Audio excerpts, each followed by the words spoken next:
Om Purnamadaha Purnamidam Purnat Purnamudachyate Purnasya Purnamadaya Purnamevavashishyate.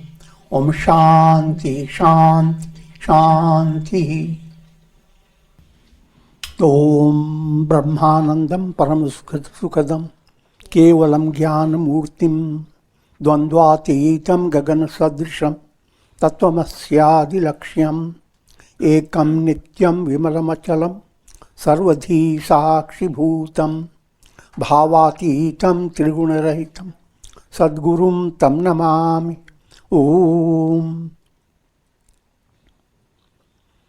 Adoration to Sadguru, who is Brahman, the giver of supreme bliss, embodiment of pure consciousness, one without a second, vast as the ether, infinite, eternal, beyond the three gunas and their modifications, the supreme preceptor.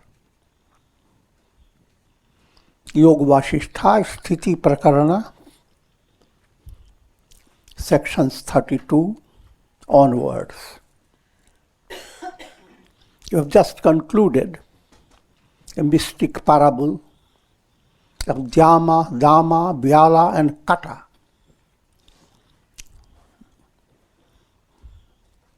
And let me give you a little review of that.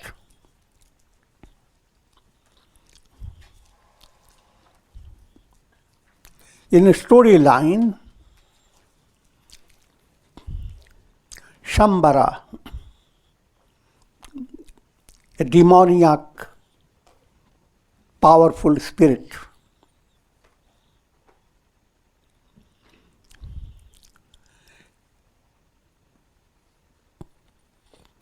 created three generals of demoniac army, Dama, Vyala and Kata.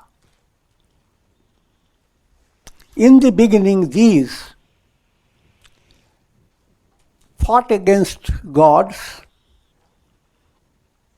and ultimately they were defeated by gods. King Shambhara now began to evaluate the situation, and he came to understanding that these demon generals, they are defeated because their ego rises in them. Ego rises and that takes away most of the energy.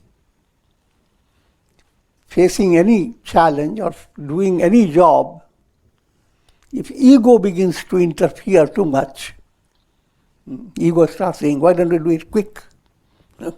What will happen if you didn't do it? I'm joking, but so many things. Ego brings in a whole Google information.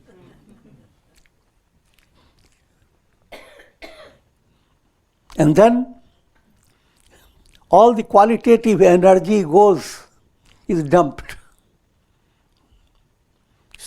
And therefore, virtue in you becomes defeated, as it were. The negative predominates.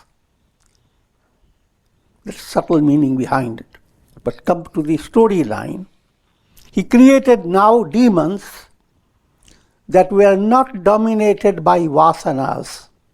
The demons that were immune to egoism. Without ego. Egoless demons. Now gods had terrible time. Ultimately they had to go to Brahma. And Brahma explained to them, they cannot be defeated if ego does not rise in them. So if you could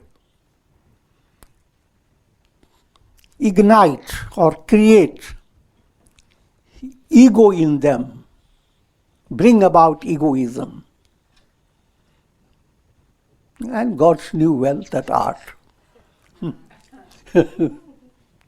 So now there was a big battle, and gods, hardly they started battling. They started running away. Giving so many palabras. How wonderful all of you look. We have never fought generals of the army like you. And the generals, they began to look at themselves. How good do I look? I'm elaborating this story. But then soon, gods turned back and gave a good hit. When the demons, generals began to shake, now they started scolding. You who are so big, what happened? What a mistake I had to praise you so much.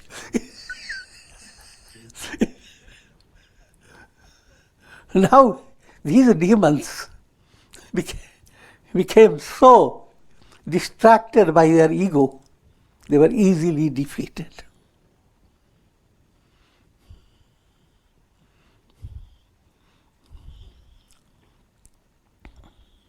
At this stage, Yoga Vasistha gives you many subtle details.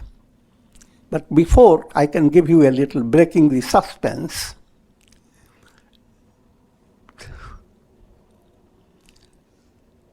when the demon king Shambhara comes to know what happened, this time he creates demons. They were, in them, egoistic influence will become neutralized. He created that type of demons very equal to enlightened sages. This time, gods were unable to defeat them. They had to go to Brahma. And Brahma brought Lord Vishnu. And ultimately they were all sublimated by Lord Vishnu, including the Shambhara, the king of demons. But coming back to those words, Dhamma, Vyala, Kata. Dhamma is opposed to Dhamma. Dhamma is controlling the mind and senses. For assimilating the three aspects of the mantra. Therefore, thou, thine, thee, you see, thou is Deo, Dedo. Da is a very powerful word. And what are those three? Dhamma, controlling the mind and senses. Dana, charity. Daya, compassion. If these three qualities are entering within you and will develop maturity, then you are in a positive state. But that negative movement which deprives you of Dhamma doesn't allow you to develop that nutritional assimilation of then that is called Dhamma. Dhamma, demon. Demon Dhamma is a general that affects your Ajna Chakra.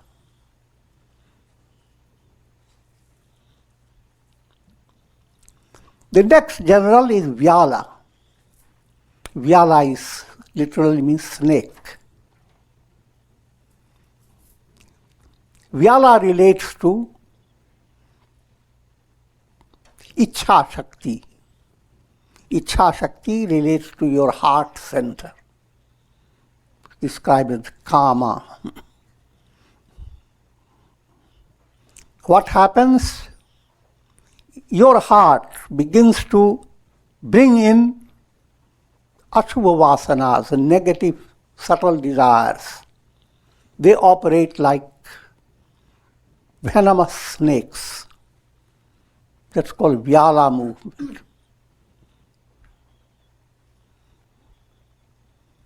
And the third general, Kata. It responds to Manipur chakra, navel center, which is Kriya Shakti. Remember, the three centers in Kundalini are very important. Navel center, that's Kriya Shakti. Kriya Shakti is the source of your self-effort.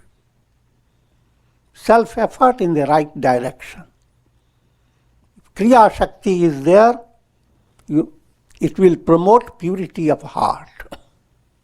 If Kriya Shakti is not utilized in a healthy way, you will be deprived of purity of heart. Kriya Shakti is your Purushartha, self-effort. That self-effort is cut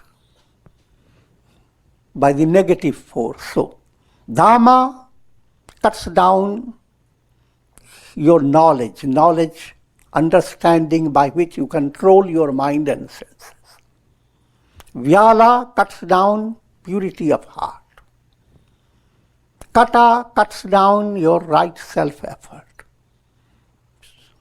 So these three are constantly there with people.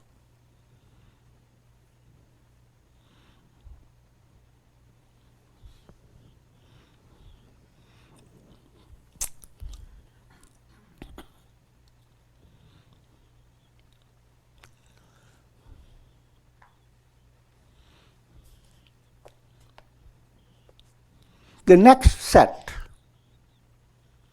that Shambhara creates is Bhima, Bhasa and Dridha. This time he created demons who were in his understanding enlightened.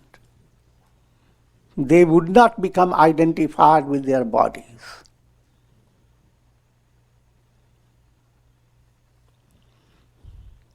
And their names are Bhima, Bhasa and Dridha. Bhima relates to your navel center, where your self-effort is free of limitation. It is Bhima movement. Like Bhima in the Mahabharata, Hanuman. Your self-effort is free of restriction. Kriya Shakti is well developed. Bhasa relates to your heart center. Now your bhavana that used to be smoky, smokes have dispersed, now it is shining. Bhas. Subhas. And ultimately, when the ignorance is removed, Agya Chakra, Tattva Jnana, knowledge of the self has been attained, then called Dridha. Dridha literally means firm. Mystically, Dri is Drishti, vision. Rha, Arud, vision that has gone to the climax. Mix them to Dridha. So Bhima, Vyala and Kata is a negative movement. Bhima, Vyala, Kata. Dhamma, Vyala, Kata. And Bhima, Bhasa, Dridha. One comes down, another goes up.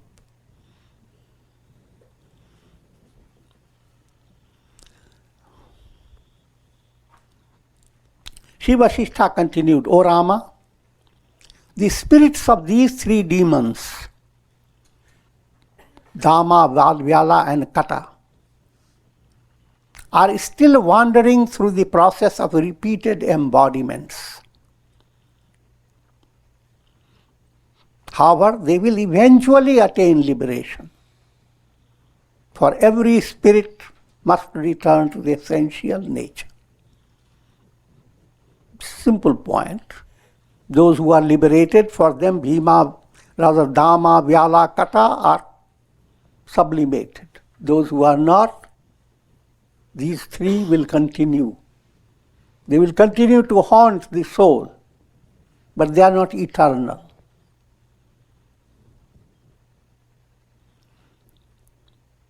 One must follow the path revealed by the scriptures.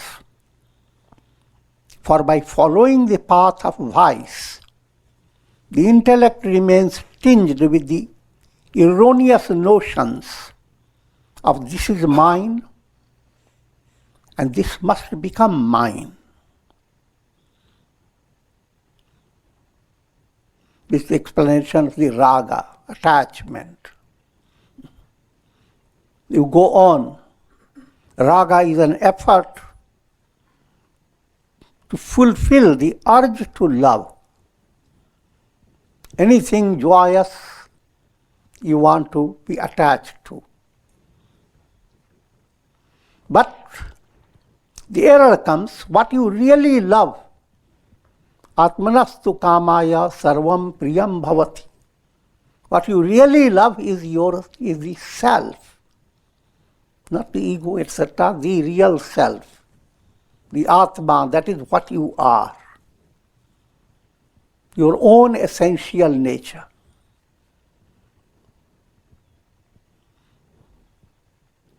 But led by Dhamma, Vyala, Kata, that negative movement,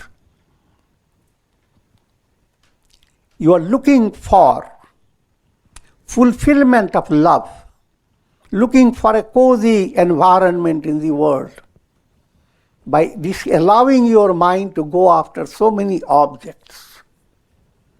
And this point I have explained, the object that seem pleasant today, and you want to love it, want to say it should stay forever.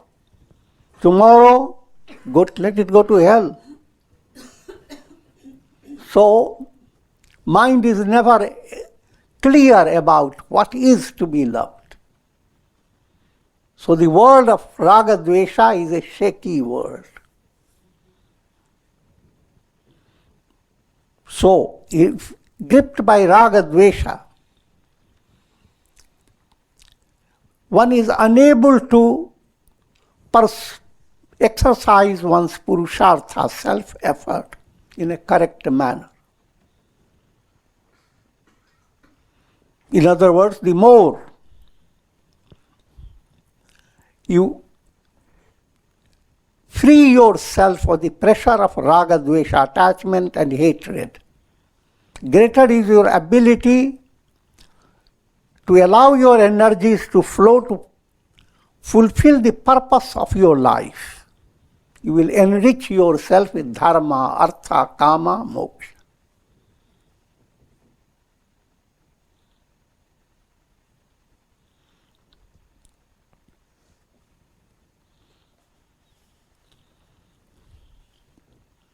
When the mind is constantly dealing with me and mine in a wrong way, me not understanding what is really me, mine, that again another delusion.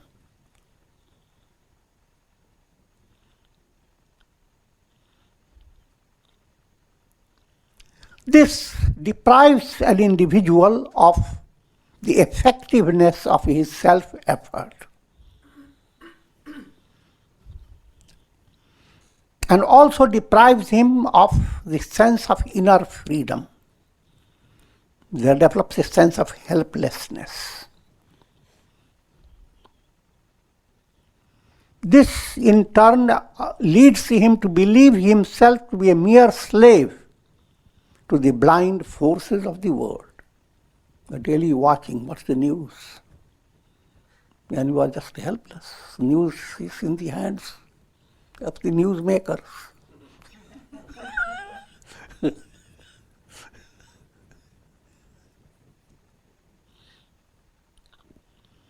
On the other hand, by pursuing the path of virtue, an aspirant becomes increasingly aware of the freedom to apply his self-effort, thereby leading him to that magnanimous vision of the self, before which even the entire universe becomes like a straw.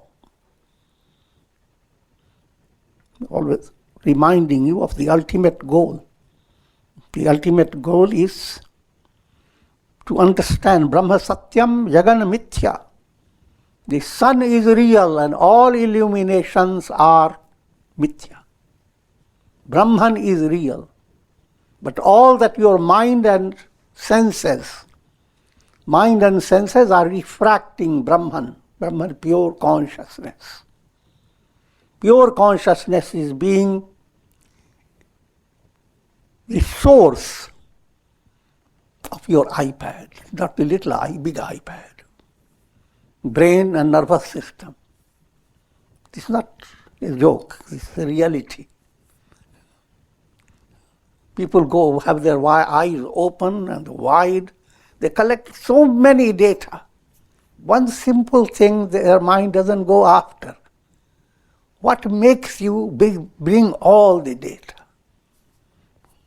Your brain. Doesn't look so good.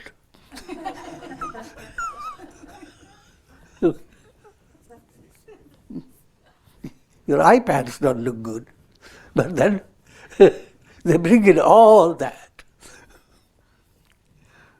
The reality in you is not confined to that iPad. It's not confined to all that you experience through your brain and nervous system. Therefore, you have a relief every day when you go to sleep. But that relief state has to be understood. How to bring your daily life in touch with the silence and stillness that you experience in your deep sleep. You'll go on living your daily life, but let that profound peace be at the back of everything. And that's another way of saying, let presence of God, a sense of your union with God, that should be the dominating factor.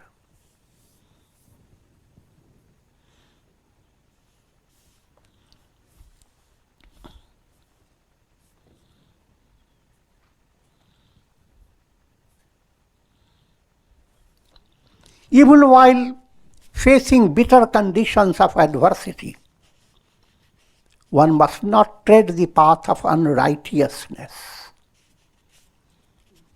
because such a movement is bound to lead one into increasing darkness of delusion. Take recourse to the path that is illumined by the sun of spiritual wisdom, through the shining examples of teachings of sages and saints.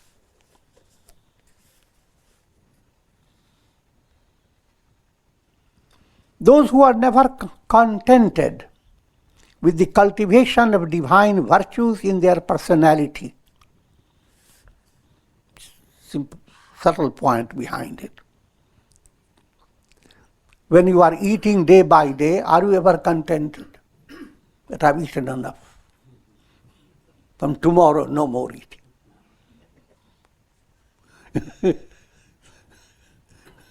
When you start developing divine virtues, you are enjoying a profounder nourishment. Why should you become contented? That for 4 days I didn't become angry, I have controlled anger. So I don't need to practice any virtue. No need for satsanga. That's called the role of contentment. I've studied scriptures enough, satsanga enough. The better things to do in life.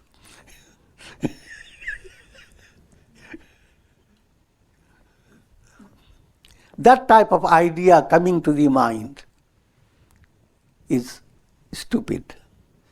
If you are on the right path, right course, every day is an adventure, a new vision of bliss.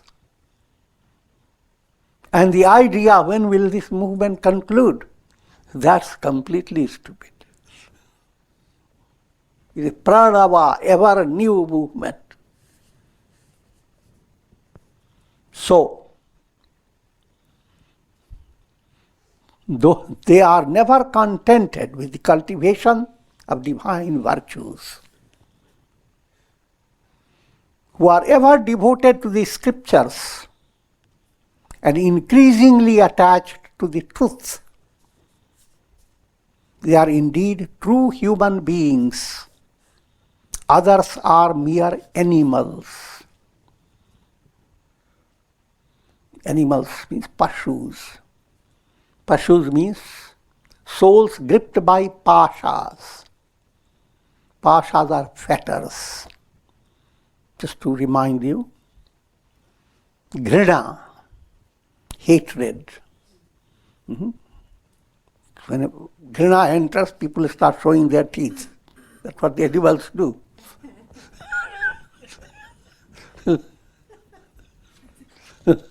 Lajja. Lajja here is foxy lajja. You see a bigger enemy, you hide your claws and sink.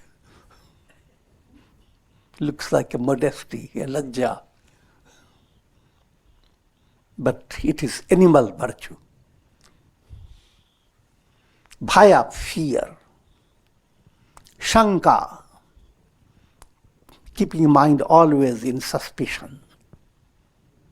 Jugupsa, fault-finding nature. Jealousy, also known as machar, lot of mosquitoes. Cool, very proud of family line. Always speaking, my grandfather was this, a great-grandfather. Living with that type of illusion. Shield, creating in your mind a whole picture of how one should be. One should appear civilized. And everyone has their own interpretation. Jati and the notion that you are born in the family of Brahmins, family of enlightened people, or born in the family of Vaishyas, Shudras. So it was that sense that you are, since you are born, since you are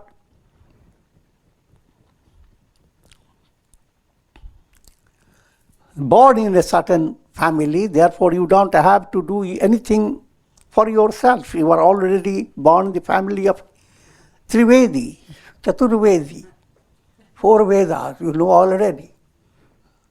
You may not know even a single Veda, but you're proud you are Chaturvedi, knower of 4 Vedas. So when mind develops this state of being restricted by all these 8 fetters, then the soul gripped by these 8 fetters called Pashu. And it is this Pasha, the 8 fetters that are focused on in all temples and in all sacred occasions when people bow down, Sastanga Pranam, allowing 8 parts of the body to touch the floor. You are shaking off these 8 animal qualities. Let an aspirant reflect upon the emptiness of the sense enjoyments. Spend your serious time in understanding the importance of developing vairagya, this passion, and the importance of the goal of life. What is the goal of life? And your life is the best opportunity for attaining the goal. First, thank God that that opportunity is given to you as a human being. Manushyatvam mumukshutvam mahapurush samshaya. You have the possibility, as being a human being, you develop aspiration. You have the possibility to develop aspiration. You have the possibility to be guided by a spiritual teacher and for attaining goal of life. So this is a tremendous privilege to a human embodied, soul embodied as a human being.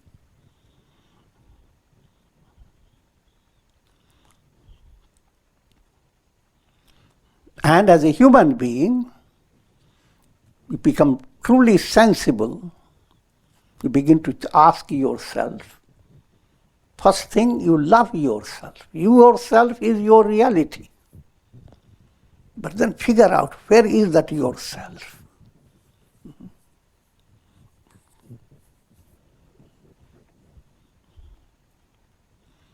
And that goes on developing insights, the body, pranas, vital forces, senses, mind, ego. All these are not yourself, they are all your instruments. Then how to discover that yourself and stay firm, drid, with that realization, Stithi Prakarana. Same life, flowing on, creating karmas. Now same life flowing on to Stithi Prakarana level, becoming enlightened. The challenges that you face in becoming enlightened are a lot of it. But compared to if you didn't attain enlightenment, even figure out just 2 or 3 embodiments and all the troubles that you face is like ocean-like. The troubles that you face are being enlightenment. It's just a little few waves.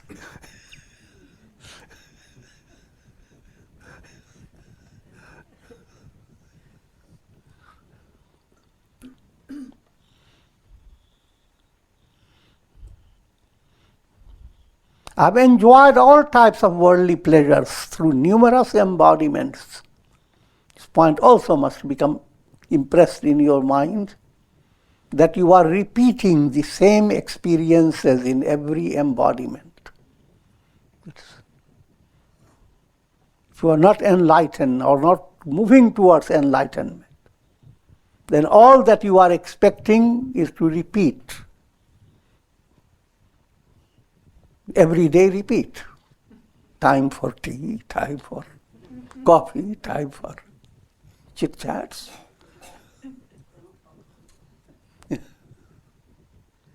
And so forth.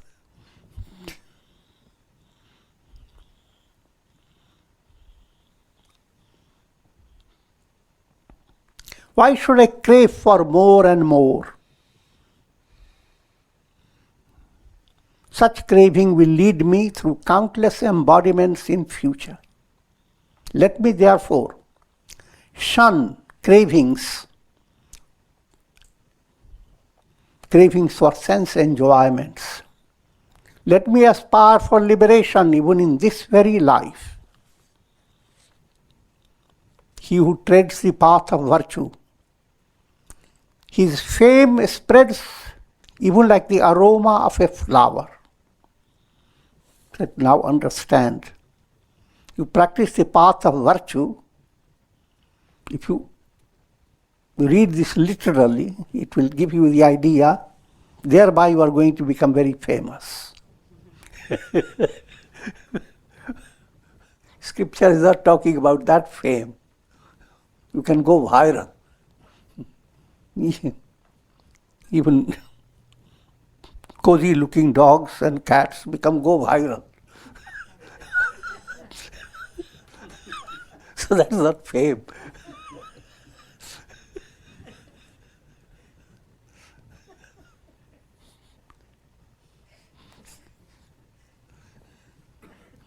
You become a human being with that spirit of humanity. And humanity is, in a higher level, a divine basis within yourself, wafting the fragrance of divine love. When Davi Sampath begins to develop in a person, personality becomes like a inflorescence of beautiful flowers, creating their aroma. The flowers themselves don't know what aroma means. And who is taking those aromas? It's automatic. Even in a small scale, plan to live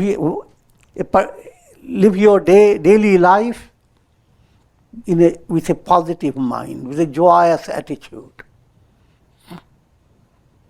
Put in all possibilities to keep your face smiling.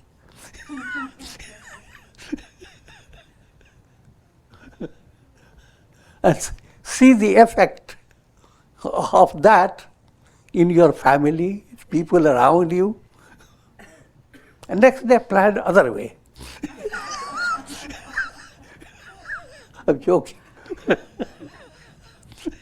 Try to compare.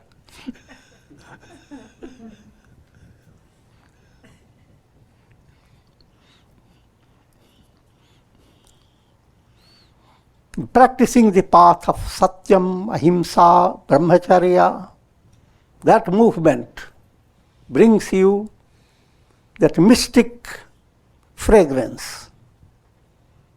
And your fame is beyond your imagination. Anyone who elevates himself in a spiritual way has inspired countless people to be elevated in different degrees.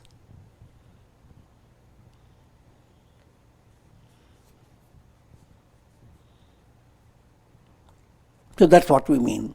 He who treads the path of virtue, his fame spreads even like the aroma of a flower. You want to go through detail of this? Let me remind you of. Any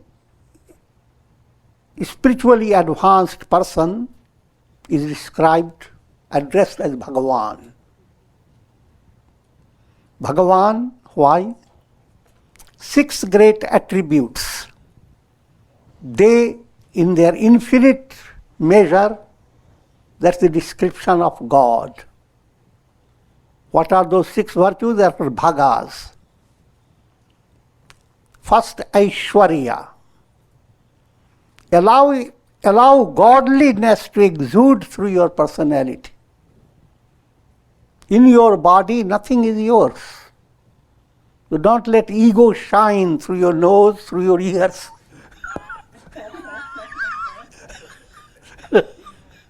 I'm joking.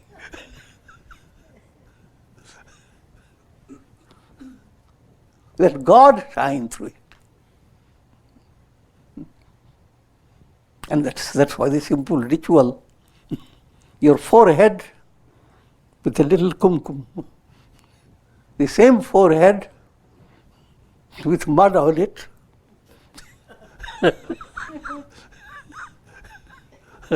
now you have a kumkum on it. So you are allowing a divine Aishwarya to shine. Your body, mind, intellect, all this is expression of divine presence, divine glory. So that Aishwarya movement must be kept in your view. No matter how you view yourself through your ego judgment is nothing.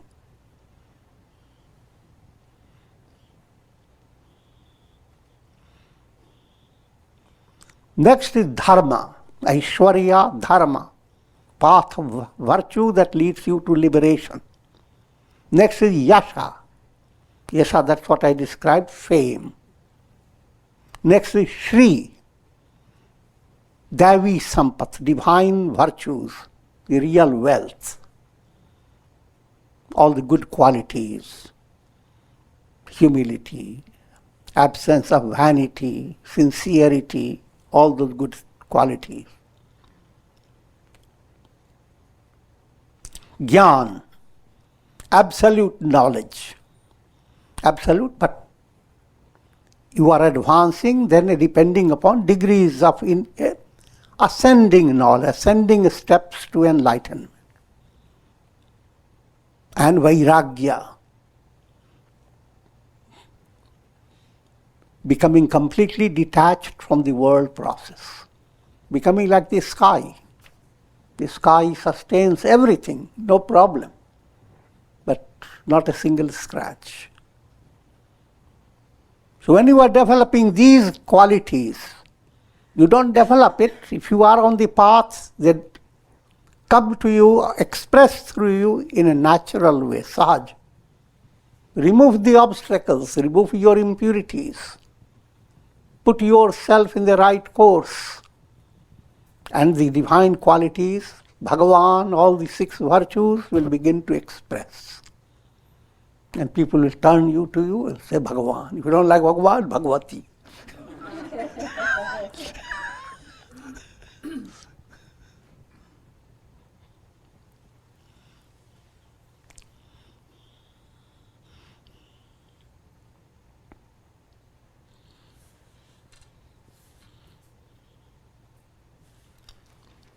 By adopting right effort, endowed with perseverance and righteous conduct. Another important point, perseverance. Abhyasa. Tatu dirghakal nairantarya satkar sevito. Dirghakal, never place a limited time before you for your spiritual movement. Or, this is very general, in life, never develop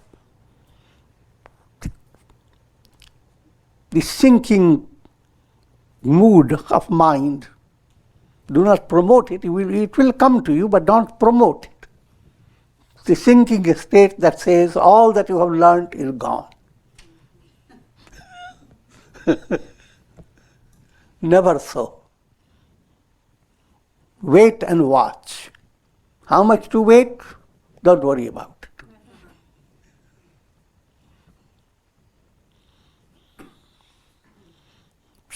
So, let me conclude on that. Dirghakal means no limit of time. Nairantarya, day by day, it should not be one day so much, 90%, next day only 10%, third day no percent.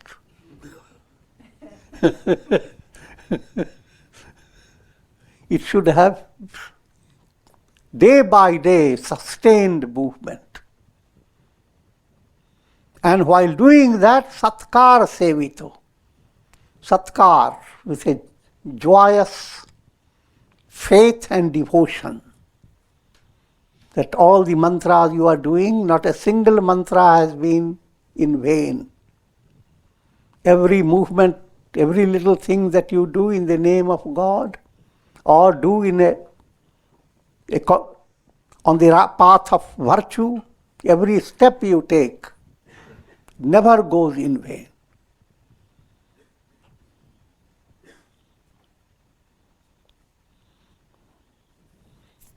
So when these qualities enter in your sadhana,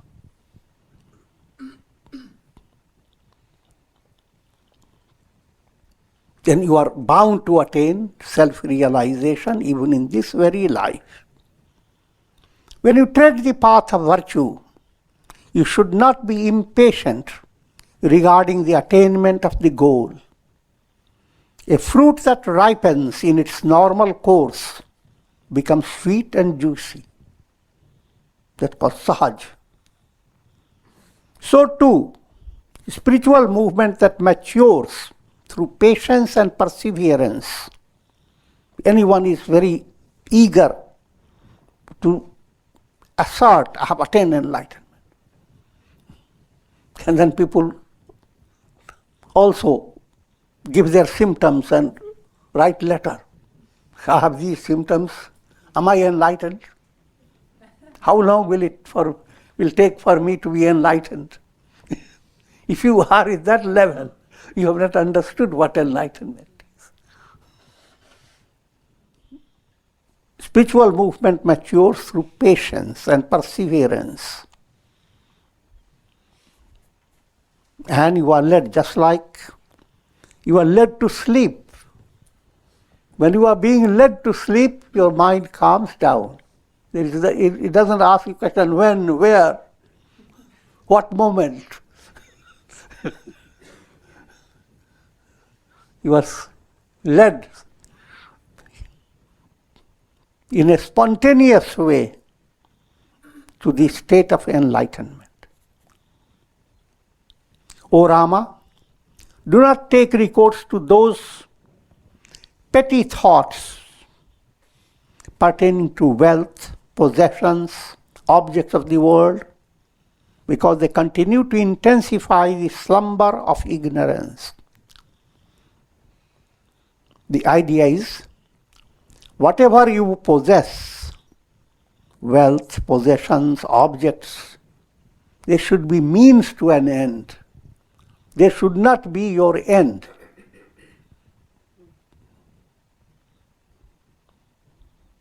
That point has to be understood. It is not an absolute negation. If you absolutely negate yourself, you are nowhere. You can have wealth, you can have possessions, but all this lie aligned with your sadhana.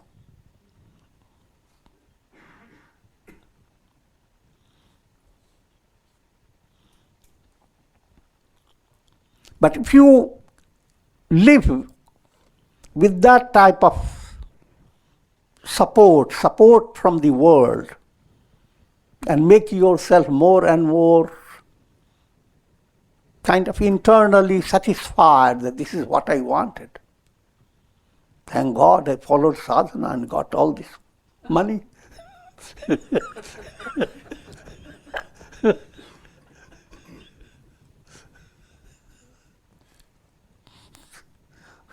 That's leading you to ignorance, slumber of ignorance. Take recourse to wisdom and wake up to realize your essential nature.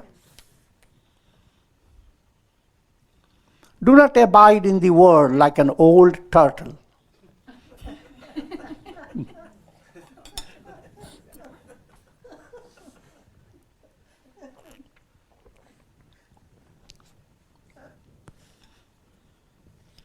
Slumbering in the ocean of grief. That's a brief description.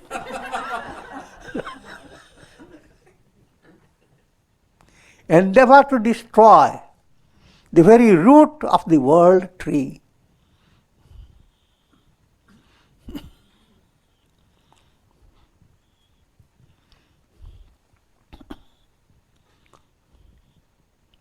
And bring about the cessation of birth and death. Aham vrikshasya reriva. I am the remover of the world tree. That has to become deep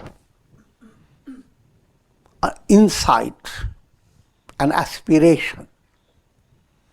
Once you realize that what you are experiencing is a dream, then this subtle urge within, let me shake this dream tree from its very root. The samskaras are the root that created the whole dream. And each time you wake up, you are shaking this whole set of the tree. So cutting down the tree is, you have to understand, it's not a big work. It's a process of enlightenment. The world you are experiencing, no matter how you experience it, how you may like it, that world is a dream, a long dream, where you are resolving 3 points. Who are you? You don't know. What the world is? You don't know. And what you are getting out of the world? You don't know. But then, go on. Wake up. All the 3 are the real I am, the real you. And in that discovery, you have not lost anything. You can wake up even while the dream goes on.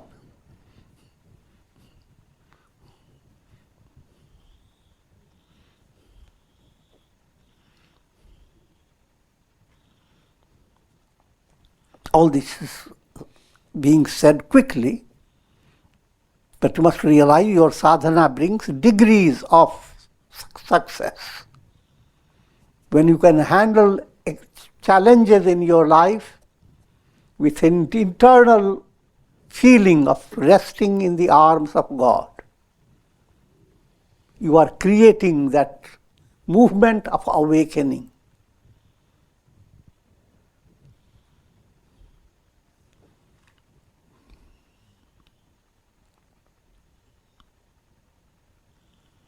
Worldly prosperity is the mother of all evils. Do not be attached to it.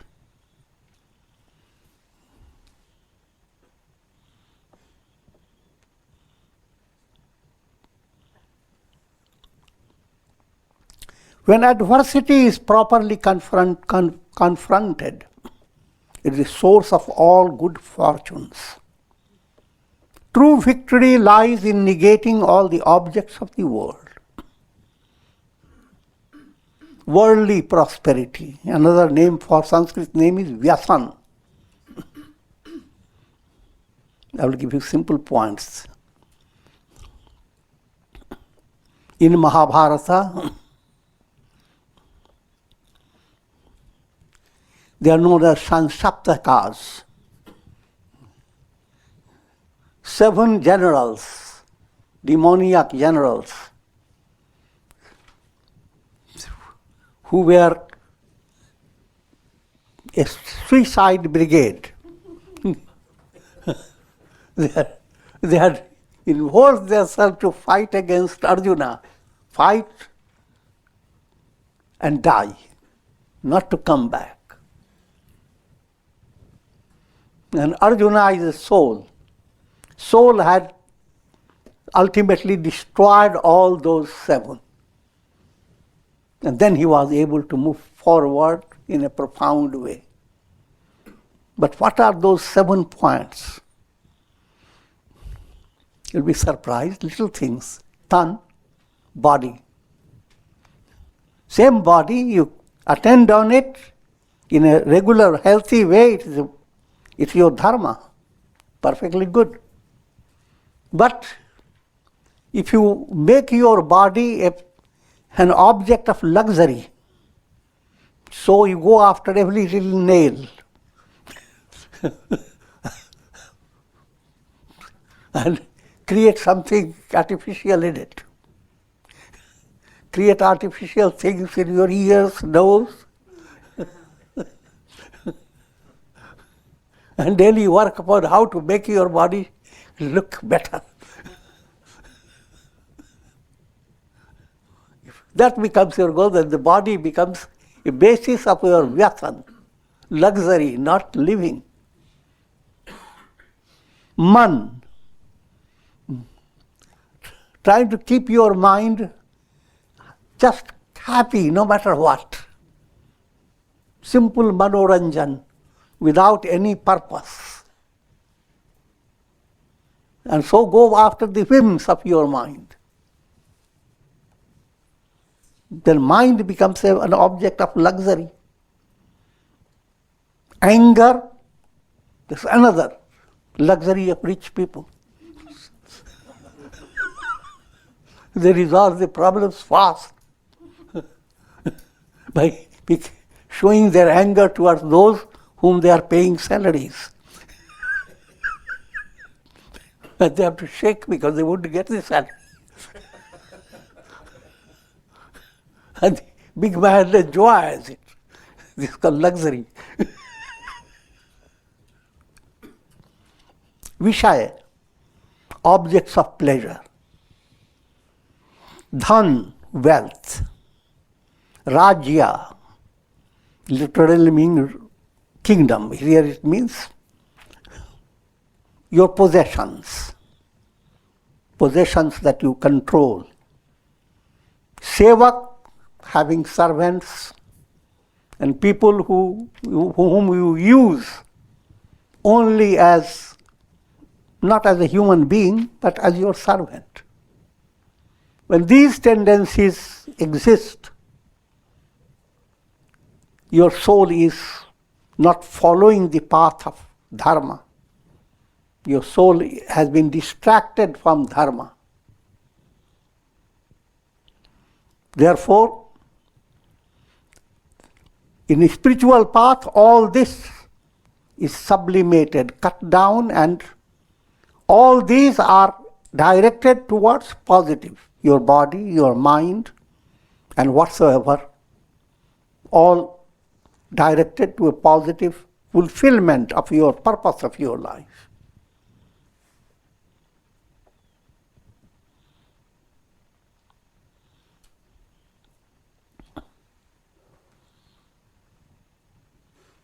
If you have removed these vyasanas, you become the very abode of Goddess Lakshmi herself. And with this I will conclude. Om Purnamadaha Purnamidam Purnat Purnamudachyate Purnasya Purnamadaya Purnamevavashishyate Om Shanti Shanti Shanti.